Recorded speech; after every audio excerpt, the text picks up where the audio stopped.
North Terrace is known as Adelaide's cultural boulevard, as very conveniently, major cultural sites are all located close together.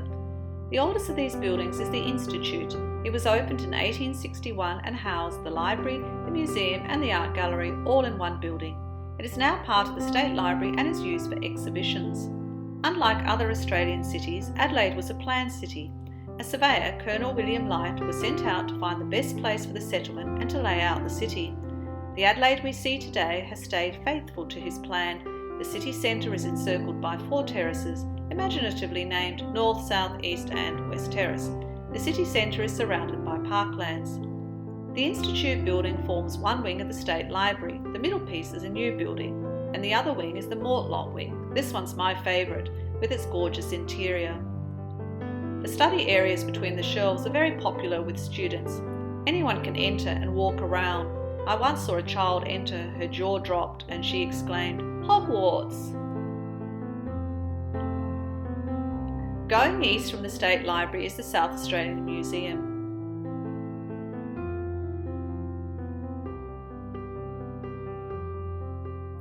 The oldest part of the museum is the central part. It just has a 1960s addition to the front of it.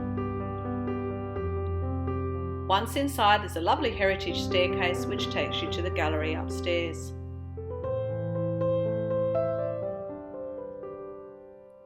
As you enter the museum, to the right is the animal gallery. The taxidermy animals are very popular with children.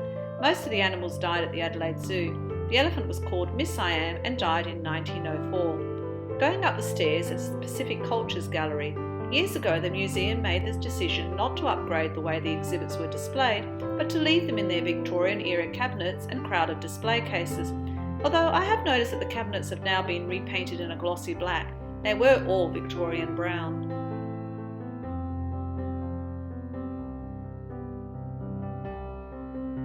Adelaide has the Australian polar collections, as Douglas Mawson, Australia's best-known polar explorer, was a professor of geology at the University of Adelaide. Here's a model of his hut. A replica is in Hobart and the real thing is still in Antarctica. Items from his expeditions are on display, as is his most famous artefact, his balaclava.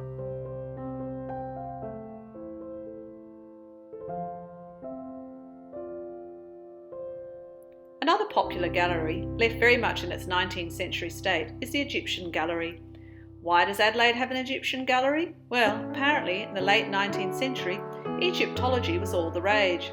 The museum sent a curator to Egypt to see what he could get. It seems though that the South Australian Museum had left its run a bit late. The European museums had taken quite a lot, and the Egyptians themselves had started to clamp down on their history being plundered. Nonetheless, the museum ended up with some mummies and some other artefacts which are all displayed in their Victorian cases. Adelaide has the largest collection of Indigenous artefacts in Australia. The gallery is quite extensive. I just wanted to focus on one part of the Kaurna exhibits, as the Kaurna people were the ones who lived on what's now known as the Adelaide Plain. The Kaurna called the area Darandaya.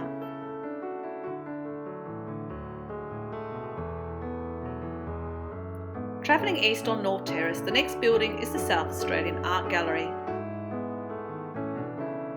It's very obvious that the European residents of Adelaide tried to replicate the grand buildings of Europe. The art gallery was opened in 1900.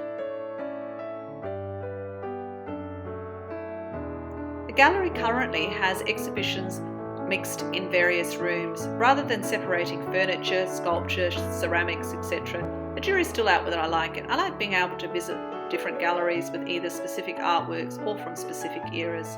This is Tom Roberts' painting called A Breakaway. It's a cultural art icon of Australia. People of a certain age, though, recognise it from a TV commercial.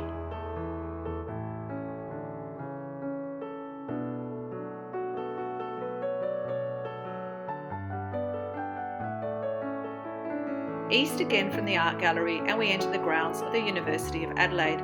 Adelaide's oldest university, established in 1874. I had to look that up. So, lots of Victorian buildings, mainly named after their benefactors. The statue is of one of the first benefactors. He didn't get a building named after him, but he did get a nice statue. Elder Hall is part of the Elder Conservatorium of Music. Yes, that's Mr. Elder up there on the statue. Thomas Elder was a poor man made good in South Australia through pastoral properties and donated a lot of money in the late 19th century, including for a music conservatorium. Bonython Hall looks old, but it was built in 1936, so it's not even 100 years old. My favourite bit of folklore about the hall is that it has a sloped floor, as the benefactors, the Bonythons, were a conservative family and they didn't want any dancing in their hall. Behind the art gallery and the museum are even older buildings, as the land slopes down to the river and the main area of settlement. The older buildings are the original police barracks, which now house a police museum. The side building without windows was the armoury. If some explosives went off, it would all be contained in the armoury. The walls apparently are very thick. Going through to what is now the Migration Museum. Originally had been built as the Destitute Asylum. Being poor was a crime in the Victorian era. The Destitute Asylum operated from 1850 to 1918, so not just the Victorian era. The gates of the Migration Museum open out to a side street leading from North Terrace to the river. And across the road are the grounds of Government House.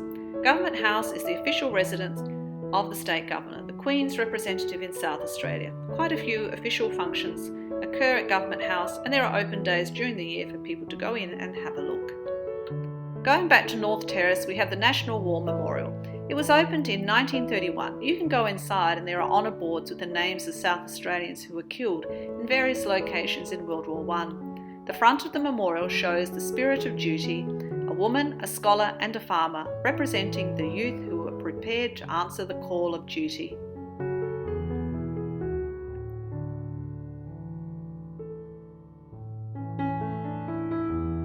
North Terrace is a mile long. 19th century British surveyors used imperial measurements. None of that metric stuff for them.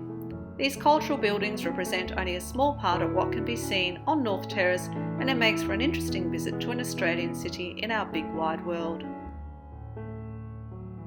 If you've enjoyed my videos, please consider liking and subscribing. Thank you.